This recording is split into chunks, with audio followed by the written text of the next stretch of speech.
tadi Mas Hendra tanya, Teh Febi, sebetulnya sikap hati yang seperti apa sih sebenarnya yang membuat kelimpahan uang itu selalu nggak berhenti gitu? Jadi memang sifat dasar uang itu kan sebenarnya cinta, Mas. Sifat dasar si uang ini sebenarnya cinta, rasa syukur, kasih sayang yang besar itu energi uang tuh, Mas. Lanjut ya Teh. Boleh. Karena kemarin tuh kan banyak sekali kita jumpai teman-teman yang membawa kabar bahagia ya setelah menerapkan materi-materi di batch 16 yang kelas offline itu kan Ya, betul. sangat mengena banget, dan tidak sedikit teman-teman yang merasakan dampak langsung dari konsep Arigato Money. Ya, Ini dicetuskan oleh Ken Honda, dan Teh Febi juga membuktikan dalam kehidupannya sendiri gitu ya. Uang yang dulu tuh terasa cepat pergi, kini justru mudah datang kembali gitu. Nah, mungkin nanti bisa dielaborasi kira-kira apa ya rahasia di balik energi ini gitu. Bagaimana Teteh bisa menjelaskan keterkaitan antara sikap batin terhadap uang dan kelancaran rezeki gitu. Karena kadang ya disebabkan oleh sebuah doktrin di masa lalu. Kadang kita itu jadi punya keyakinan gini loh. Kalau uang kamu gunakan untuk hal-hal yang tidak baik, itu bisa menyumbat datangnya rezeki gitu. Itu masih banyak teman-teman seperti itu gitu. Apakah itu benar? Ataukah kemudian ini sesuatu pemahaman yang kurang tepat? Itu mungkin juga bisa dieksplor gitu ya Teh ya, biar teman-teman pemahamannya makin komprehensif gitu, tidak parsial gitu. Silakan ya. Teh. Jadi jadi bicara Arigato Money, aduh, ini tuh keren banget sih, Mas. Keren banget, dan itu testimoni teman-teman alumni itu nggak bisa habis itu ceritanya tentang Arigato Money. Jadi apa sih intinya? Selama ini kan kita kalau berbicara tentang uang, ketika ada uang masuk itu udah pasti bersyukur, berterima kasih, ya makasih ya Allah dapat bonus, dapat gaji, atau dapat rezeki tak terduga. Kalau ada aliran dari luar masuk ke dalam, itu biasanya yang terima kasih gitu. Nah, giliran aliran dari yang udah ada ini mau dikeluarin, itu biasanya, aduh ya Allah ini kok segini lagi ya gitu. Bener nggak? Mbak Miji sama Bu Salma, bener ya? Mbak Devi, Pak Awan ya, rata-rata kita nih kemarin-kemarin begitu gitu. Aduh ini takut kurang, takut ini. Jadi resah ketika mengalirkan uang itu keluar, entah buat bayar cicilan, entah bayar buat PLN, entah apapun itu, ngasih atau apapun. Itu biasanya sikap hati kita pada saat mengeluarkan uang itu nggak sama seperti kalau kita nerima uang gitu. Padahal sebetulnya uang itu adalah energi, Mas. Everything is energi, termasuk uang. Uang itu adalah energi yang memadat, dia menjadi material uang. Pertanyaannya, energi apa yang memadat sehingga dia jadi uang, gitu kan? Nah, uang ini adalah energi yang memadat menjadi material uang. Material uang ini dasarnya dari sebuah energi syukur, energi bahagia, dan energi terima kasih. Itulah energi uang berasal, gitu Mas. Si uang ini dibentuk sama energi syukur sebenarnya dia. Jadi pada saat sikap hati kita sadar dan menyadari bahwa kata abundance itu memiliki arti, aliran masuk kerannya itu terbuka, dan aliran keluar kerannya juga dibuka. Jadi dia harus flow gitu, Mas. Masuk, ada pintu kebuka, lalu ada pintu keluarnya juga gitu. Jadi dia flowing set gitu. Bukaan masuk terbuka lebar, bukaan keluarnya terbuka lebar. Itu namanya abundance. Berkelimpahan gitu. Jadi berkelimpahan itu bukan ada uang masuk, tampung, itu namanya bendungan. Dia cuma nampung atau ember. Itu namanya bendungan gitu. Iya. Perenungannya adalah kata malaikat sama Allah kalau mereka mau berdiskusi terus kita dengerin gitu ya. Ih, ngapain dikasih gede-gede ya, orang cuma buat perut dia, perut anak-anaknya doang gitu. Wadahnya kecil, cuma perut dia segitu, perut anak-anaknya sama perut keluarganya doang. Coba gedein sedikit, lebarin wadahnya buat mewadahi juga. Kalau misal kayak Mas Hendra Ngaji Roso, banyakin karyawannya gitu kan, tetangganya diberdayain, terus buka lagi lapangan pekerjaan. Kalau tim Ngaji Roso juga banyak, berapa orang? Aku aja mbak aku di sini banyak. Tapi di rumah gitu. Terus ada adik yatim, terus Ngaji Roso juga kan ada Ngaji Roso peduli. Jadi yang dipikirin itu bukan hanya satu wadah perut gitu. Ada anak yatim, panti jompo, rumah singgah. Terus kemarin itu Mas Hendra kan sempat itu ya, yang Bunda Erna Santosa itu kan sempat video call ya. Dia kemarin nemuin ada satu pesantren roboh, Mas. Itunya bangunannya, si anak-anak yatim itu lagi nggak bisa tidur gitu. Nah ngegedein wadah-wadah kayak gitu baru cuma sekedar, duh kasihan ya, yaudah deh aku bantu berapa, semoga nanti semesta juga nganterin rezeki yang lain. Nah, membesarkan kepedulian, kepekaan rasa hati kita melihat yang seperti itu akan membuka pintu bukaannya, uang masuk itu juga dialirin gede, karena semesta melihatnya, oh ini wadahnya semakin digedein nih gitu.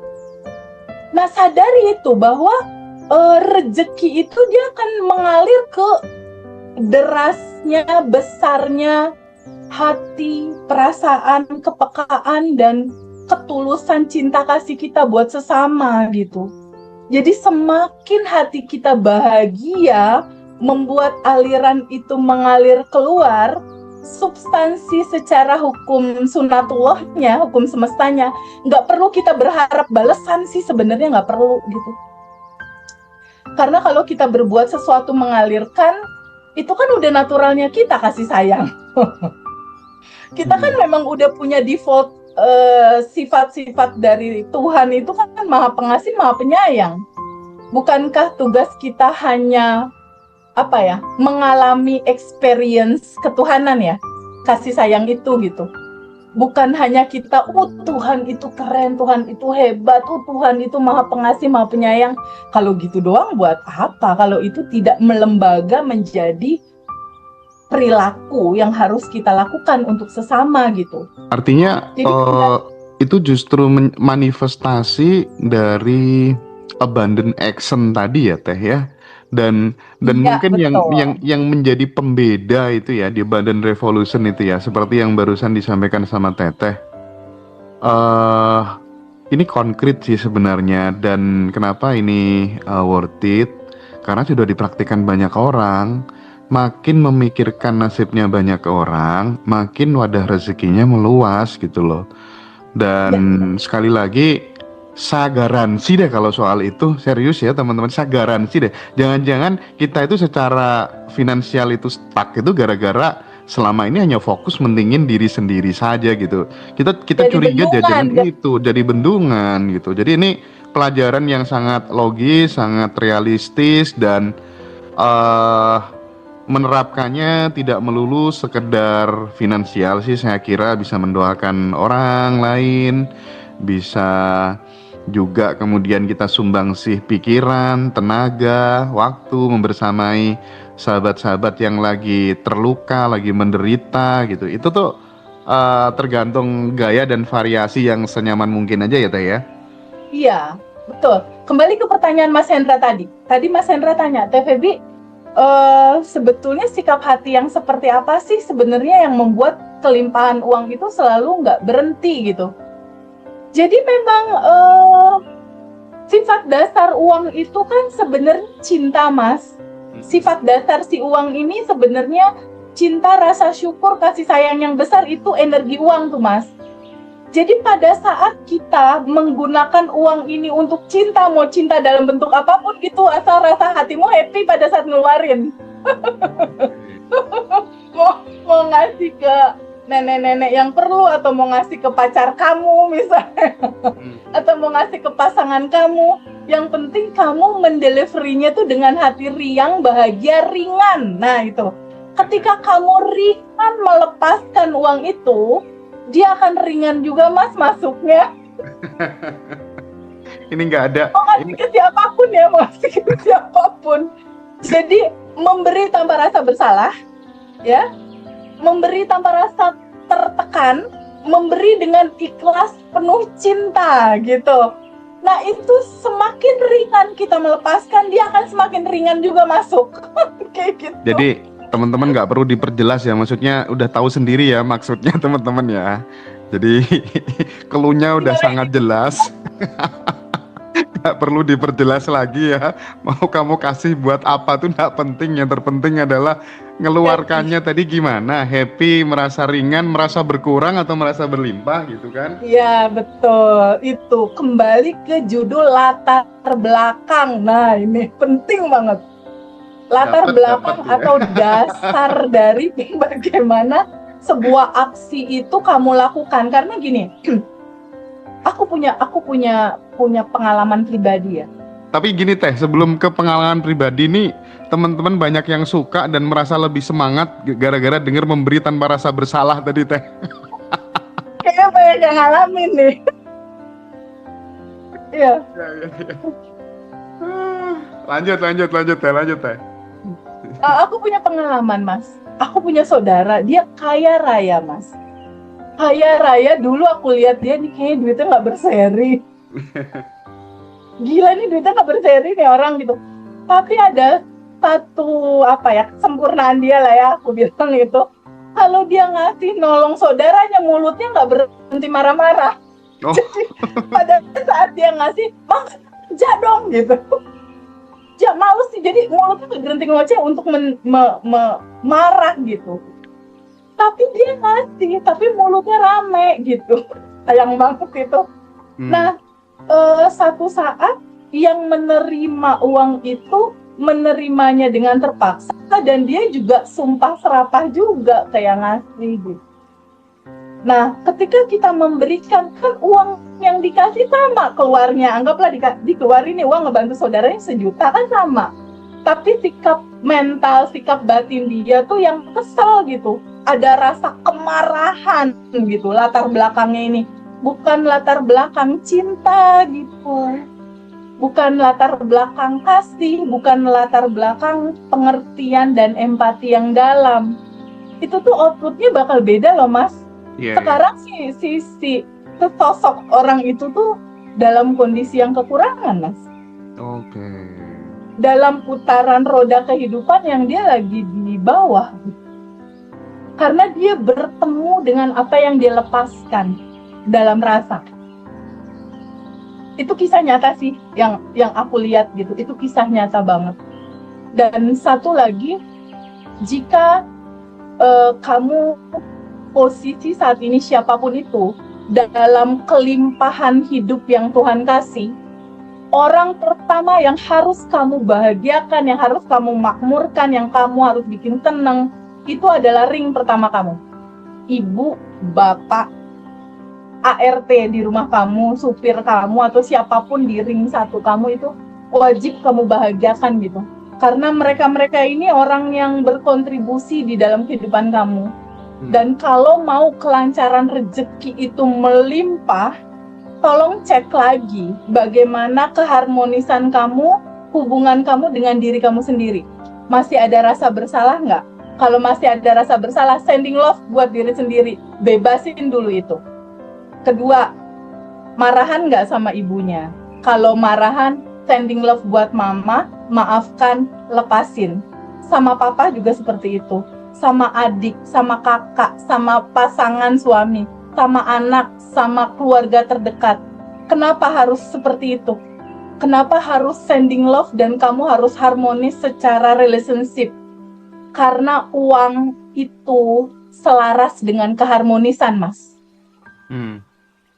Jadi kalau misal nih, ada di antara teman-teman di live TikTok atau siapapun saat ini yang lagi nonton, merasa rezekinya seret, tolong dicek gimana hubungannya sama diri sendiri. Diri sendiri itu maksudnya ada merasa berdosa, ada rasa bersalah, ada menyesali diri, ada kayak mengutuk diri gitu loh, Mas. Nah itu bebasin dulu gitu. Nggak usah cukup jangan terlalu larut gitu masalah merasa bersalahnya tuh jangan berkepanjangan gitu Mas. Kalau di dalam Islam sendiri Mas, kalau kayak aku ya kemarin berduka gitu, suamiku tanggal 1 itu berpulang, itu kalau di dalam Islam itu 3 hari itu cukup untuk bersedih, tapi jangan larut gitu. Karena apa? Sadari dia pulang kepada yang memilikinya, kepada kesejatiannya, dia melebur bersatu dalam bentuk cahaya kembali ke sumbernya gitu. Jadi nggak perlu diratapi yang panjang gitu, enggak. Tapi kehilangan pasti ya. Nah, begitupun untuk kemarahan. Siapapun yang lagi marah, lagi kesel, udah 3 hari belum? Kalau udah 3 hari, nggak usah disimpan. Itu menutupi kelimpahanmu. Jadi cek terhadap diri sendiri dan ring pertama kita, baik yang udah meninggal ataupun yang nggak meninggal. Niscaya kalau kamu lakukan sending love itu, kemudahan mulai kebuka sedikit-sedikit, kelancaran mulai datang. Ya, itu sangat mengena sekali ya teman-teman. Tapi sekali lagi di atas segala-galanya tetap yang pertama adalah bagaimana kemudian supaya kita nggak terjebak pada identitas yang lama. Karena seringkali kita itu benar-benar merasa kurang ini, kurang itu karena memang kita masih pakai identitas yang lama ya. Nah, mungkin caranya beralih ke identitas yang baru supaya lebih berlimpah itu nanti teman-teman bisa dipelajari itu materi kelas nanti di tanggal 25 September ya, batch 18 teman-teman bisa join.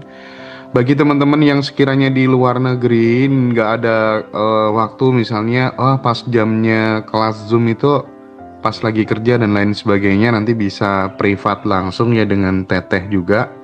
Dan saya mengingatkan untuk acara di Bali itu nanti paginya ada kelas offline itu yang ditunggu banyak orang. Terus siangnya kita mulai nanti jam 2 siang, 2 WITA gitu ya, sampai jam 10:30 kayaknya nanti di Hotel Aston Denpasar. Sampai siang ini udah ada 45 pendaftar pertama duduk di depan ya. Jadi teman-teman silakan yang lain nyusul, khususnya yang alumni ya, monggo silakan booking seat dulu, segera kontak Mbak Dara gitu. Nah, Teh, sebelum saya ke Bu Salmah, sebelum saya ke Pak Awan dan Bu Wiji ya Teh ya, mungkin gini Teh, kan banyak alumni itu bersaksi ya bahwa impian yang mustahil sekalipun kan bisa terwujud gitu. Nah, yang ingin saya coba konfirmasi ke Teteh, bagaimana sebenarnya hukum semesta itu bekerja di balik itu semua gitu? Apa kunci agar manifestasi itu tidak sekadar keinginan sesaat, tapi benar-benar menjadi kenyataan gitu? Mungkin by real case ya, mungkin di teman-teman yang pernah cerita kirim testimoni ke Teteh, ini mustahil loh, ini mustahil tapi kok bisa kejadian ya? Gimana caranya hukum semesta, dan apakah kemudian itu bisa digeneralisir untuk banyak orang gitu Teh? Ya, ini sebenarnya berlaku oleh banyak orang dalam start apapun, dalam start minus sekalipun gitu sebetulnya. Tapi kuncinya adalah butuh waktu. Karena ini bercerita tentang data file-file memorimu yang become your reality now. Jadi ini bercerita tentang hukum semesta yang namanya hukum cermin semesta, Mas Hendra. Jadi ketika kita masih pakai identitas lama, pantulannya masih yang lama, udah. Karena semua pantulan dalam gitu. Tapi ketika kita sadar, oh kita bukan yang ini ya, kita yang tanpa batas dan berkelimpahan. Kita switch identitas, sadari bahwa kita bukan itu, lakukan daily routine, mulai become your goals. Contoh, waktu aku income masih 5 juta, 10 juta, itu kan bawaannya pengen ditraktir terus gitu. Bawaannya pengen nunggu diskon terus kalau apa-apa gitu. Bawaannya kalau misalnya beli sesuatu ke tukang sayur, bawaannya pengen nawar, Mas. Mas, berapa cabai? 10.000, 7.500 ya gitu. Bawaannya kayak gitu. Nah, mental itu di dalam hari-hari getaran rasa itu konstan kan dilepaskan tuh dalam ketakutan, kekurangan, kekhawatiran. Ya itu yang dibaca sama semesta untuk diwujudkan. Yang kita butuhkan adalah identitas baru yang pada akhirnya kamu sadari, kamu tahu aku bukan kekurangan, aku bukan penderitaan itu. Aku dilahirkan dalam kebahagiaan dan kelimpahan, walaupun belum. Tapi minimal udah tahu bahwa itulah tujuan hidup aku, ke situ aku sampainya. Nah, ketika udah tahu tujuannya itu kebahagiaan dan kelimpahan, mulai coba untuk setahap demi setahap melangkah dalam rasa. Jadi rasakan dulu di dalam hati bahwa kebahagiaan itu ada di dalam. Jadi untuk mencapai itu, cara mudahnya adalah pelan-pelan konstan di identitas sejatinya kamu. Karena ketika kamu pelan-pelan konstan stay di rasa bahagia dan bersyukur, semesta mulai kayak kenal identitas baru kita gitu. Wah, identitasnya ini udah baru nih. Yang dia lepaskan semata-mata kasih sayang, semata-mata berterima kasih. Kalau di dalam satu kitab dikatakan ketika kamu bersyukur, pasti aku tambahkan nikmatnya. Gitu. Jadi ketika ini bersyukur ditambahin, bersyukur lagi kecil ditambahin lagi bersyukur. Jadi ini jadi pattern, jadi pola gitu. Jadi semesta udah mulai ngebaca, oh ini polanya pola mental cukup gitu. Pola mental cukup itu mulai sedikit-sedikit aja. Dulu aku bayar parkir 2.000, kesini 3.000, kesini 5.000, kesini 10.000, kesini 20.000, kadang-kadang 50.000 kasih ke tukang parkir. Ibaratnya kayak gitu udah uang itu udah cuma buat mengalir buat pintu keberkahan orang itu aja. Jadi aku kadang memahami bahwa rasa itu tuh harus ditumbuhkan dan harus dilatih gitu. Karena di semesta ini akan membaca pola yang dilepaskan dalam rasa. Kalau rasa hati kita, rasa hati penuh syukur, mental cukup, terus apa-apa bawaannya mau ngasih lebih gitu, kayak parkir 2.000 kita bayar 5.000. Tukang sayur 9.000 kita bayar 10.000. Grab motor mobil 11.000 bayar 15.000. Habit bayar lebih itu, Mas. Habit bayar lebih itu membuat kita dikasih lebih. Ya, itu fakta sih. Ini. Fakta. Ya. Yeah. Oke, Teh. Itu bisa ditangkap ya, teman-teman. Yuk kita praktik bersama-sama. Sekali lagi, itu memang yang disampaikan Teteh itu memang benar-benar, kenapa saya bilang fakta? Karena banyak banget orang-orang yang melakukan hal itu dan terbukti dalam hidupnya dia nggak kurangan, justru malah lebih gitu. Kasih lebih, semuanya kasih lebih. Nah, itulah kenapa ya teman-teman di Badan Revolution itu banyak yang bilang kekuatan Badan Revolution itu bukan hanya materi gitu Teh, tapi juga komunitas Teh. Ini yang sedang kita teman-teman lagi happening itu gara-gara ini gitu. Bagaimana sebuah komunitas itu bisa mempercepat transformasi individu gitu. Kadang saya bertanya-tanya gitu. Terus seberapa besar peran kebersamaan di dalam kelas ini sehingga transformasi itu menjadi lebih kuat gitu. Nah, karena melihat hal ini Teh, akhirnya kemudian ya udahlah, di luar sana orang sibuk membangun perpecahan, politik lah, ini itulah. Yuk kita bersama Badan Revolution tuh bersama-sama menegakkan cinta menuju Indonesia yang mulia gitu kira-kira ya. Jadi kita selalu ngomongin tentang cinta, tentang keberpihakan kita kepada orang-orang yang termarginalkan, orang-orang yang terdiskreditkan, orang-orang yang sedang berada di titik kritis, terendah, terbawah gitu. Kayaknya itu menjadi jalan pulang kita gitu Teh ya. Oke. Gimana Teh? Mungkin bisa direspon dikit Teh sebelum nanti kita geser ke teman-teman Teh. Oh, betul banget Mas. Jadi empati itu segalanya gitu. Dimana kita merasakan perasaan orang lain. Karena aku berangkat dari prihatin sih Mas. Mas Hendra juga mungkin sama. Makanya kita satu frekuensi ya untuk mewujudkan ini gitu. Jadi aku berangkat dari nggak punya rumah, aku berangkat dari minus juga, aku berangkat dari punya utang, aku berangkat dari nggak ada pasangan, aku berangkat dari keresahan, aku berangkat dari kecemasan, kekhawatiran, kebingungan, putus asa, dan aduh kayaknya ini caranya gimana, solusinya gimana gitu. Aku berangkat dari situ dan itu mewakili semua rasa yang dirasain teman-teman pada saat ini. Jadi karena aku pernah tahu rasanya, tahu banget rasanya. Jadi bawaannya kayak pengen nemenin gitu. Kayak pengen nemenin teman-teman karena aku tahu rasanya. Sangat tahu rasanya itu. Pernah ada di dalam posisi itu. Rasa yang nggak bisa kebayar sama apapun, merasakan dan mengalami. Jadi kalau setiap ada teman-teman yang datang, yang aku kenal, yang aku tahu tuh bawaannya pengen meluk. Bawaannya itu pengen bilang, jangan ngerasa sendiri ya, aku pernah ngalamin dan bisa kok dilalui gitu.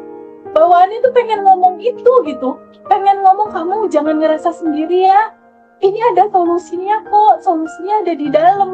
Yuk bareng-bareng yuk, sama aku, sama Mas Hendra, sama teman-teman, yuk bareng-bareng. Kamu nggak sendiri kok gitu. Ada keluarga kita yang pernah ngalami seperti rasa hati kamu gitu.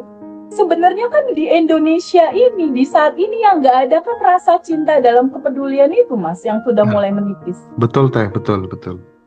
Itu jarang, Mas, itu.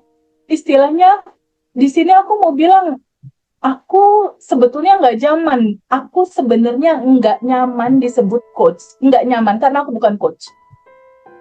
Sebetulnya aku juga nggak nyaman dibilang guru. Nggak nyaman karena aku pun masih belajar. Aku nggak nyaman juga disebut sesuatu yang terlalu berlebihan karena nggak ada yang lebih di antara kita. Kita sama dalam perjalanan menuju kesadaran. Karena aku pun kemarin baru berduka, ngalamin juga keresahan, ketakutan, kebingungan, kecemasan. Sama kayak teman-teman. Jadi aku bukan coach, aku bukan guru, aku keluarga baru, aku sahabat baru aja deh yang ayo bareng-bareng yuk. Aku pernah ngalamin itu, yuk. Tapi harus sabar gitu, harus sabar melewatinya.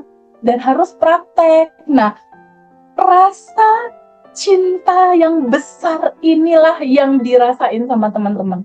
Ketulusan, rasa bener-bener pengen. Aku pernah ngalamin itu di titik terendah hidupku, 7 sisi kehidupan aku drop di titik terbawah, Mas.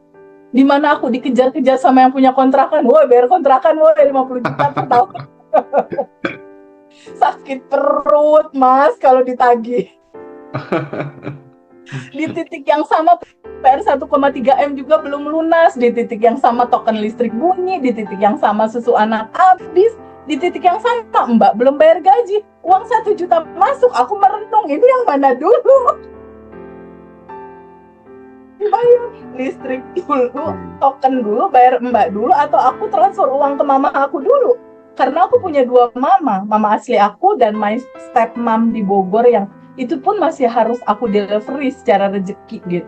Okay. Padahal aku pun nggak punya gaji tetap gitu.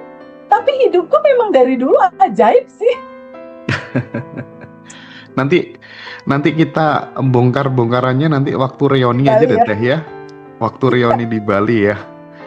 Kita nanti bongkar-bongkaran masa lalu deh ya yang jadi Mas, menularkan rasa empati, rasa cinta bahwa aku juga sama kayak kamu. Aku adalah kamu, kamu adalah aku. Kejujuran mendelivery rasa itulah yang keterima sama teman-teman dan teman-teman merasa, aku nggak sendiri ya. Oh, aku ada yang sayang ya. Aku ada yang perhatiin ya. Padahal simpel loh, Mas. Kata-kata, bahasa itu kan nggak bayar kan?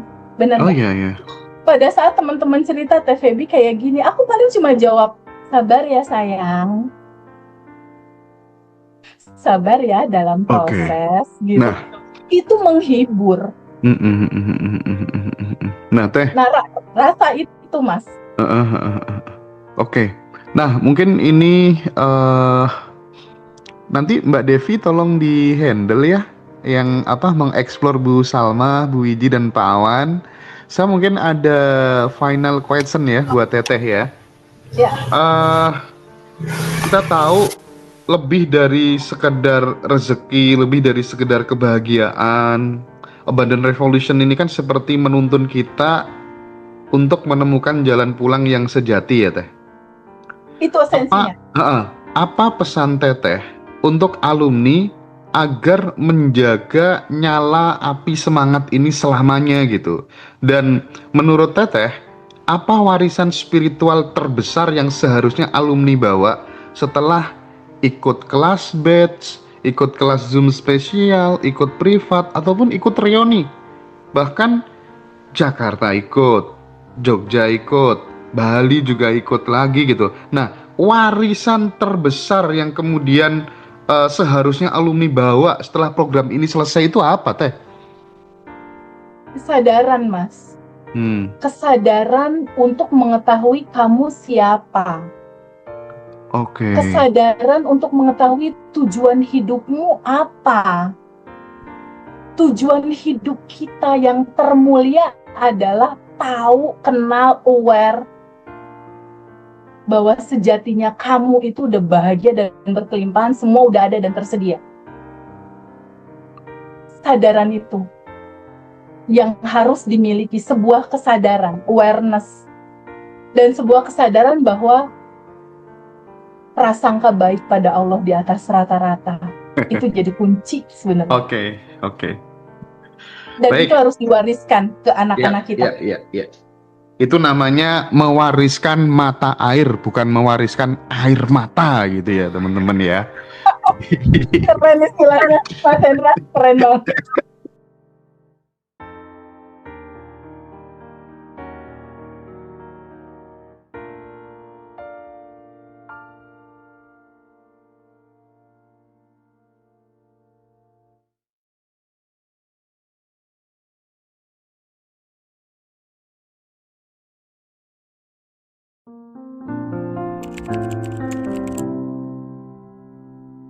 Ya, jadi yang ikut kelas itu memang rata-rata mengalami begitu banyak perubahan hidup atau lonjakan finansial.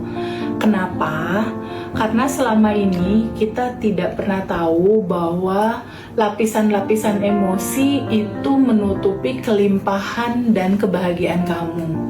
Nah, ketika di kelas Abundant Revolution, bab 1 bercerita tentang siapakah dirimu. Bab kedua bercerita tentang bagaimanakah sistem kerja semesta berjalan di dalam realitas hidupmu. Bagaimana realitas itu terjadi. Ada hukum semesta yang mengatur. Yang ketiga, ada praktek 30 hari daily rutin untuk habit baru yang biasanya kita mensikapi tentang uang, mensikapi tentang finansial, itu banyak mengeluh. Ada juga belief-belief yang membatasi, kayak misalnya orang kaya itu nanti nggak bahagia misal karena dia harus mempertanggungjawabkan kekayaannya misal, atau ada belief bahwa kalau seandainya uangnya banyak dia jadi sombong dan jauh sama Tuhan misal, kayak gitu. Ada belief lagi mencari uang itu butuh perjuangan yang berat gitu. Nah, hal-hal yang menjadi labeling, menjadi belief itu yang memang pada akhirnya jadi program di pikiran, dan itulah yang akan terjadi. Nah, di judul kelas Abundant Revolution, selain bab 1 tahu siapakah dirimu, cara kerja semesta, di 30 hari daily rutinnya di praktek itu betul-betul sangat diupayakan untuk 30 hari daily rutin itu ada sebuah habit baru atau kebiasaan baru yang terbangun, yang tadinya mengeluh jadi bersyukur, yang tadinya cemas jadi tenang, karena lapisan emosinya itu izinkan disambut dan diterima, izinkan dialirkan, izinkan dilepaskan. Nah, proses 30 hari dalam habit yang seperti itu, dalam kegiatan hari-hari yang berubah dari sebelumnya, rutin dilakukan setiap hari, itu membuat lapisan-lapisan emosi yang tadinya menutupi kebahagiaan dan kelimpahanmu itu jadi terkikis. Sehingga ketika dia sudah terkikis dalam rutinitas yang intens, dalam rutinitas yang menjadi lifestyle dan rutin, itu membuat sejatinya kamu yang sudah bahagia dan berkelimpahan, dia naik, muncul ke permukaan. Otomatis jika sudah seperti itu, keuangan akan menjadi effortless kamu terima. Tiba-tiba ada jalan keluar, tiba-tiba ada kemudahan, tiba-tiba ada insight bisnis gitu. Jadi banyak sekali dari alumni yang pada akhirnya mengalami segala sesuatu yang di luar logika mereka, yang di luar jangkauan pemikiran mereka. Ternyata hidup seindah ini ya gitu. Ternyata keuangan masuk selancar dan semudah ini ya gitu. Jelas selancar dan semudah ini karena hak hidup semua orang itu adalah bahagia dan berkelimpahan. Jadi izinkan kamu untuk bisa mengalami, bertemu dan mengalami secara langsung realitas hidupmu yang sudah bahagia dan berkelimpahan.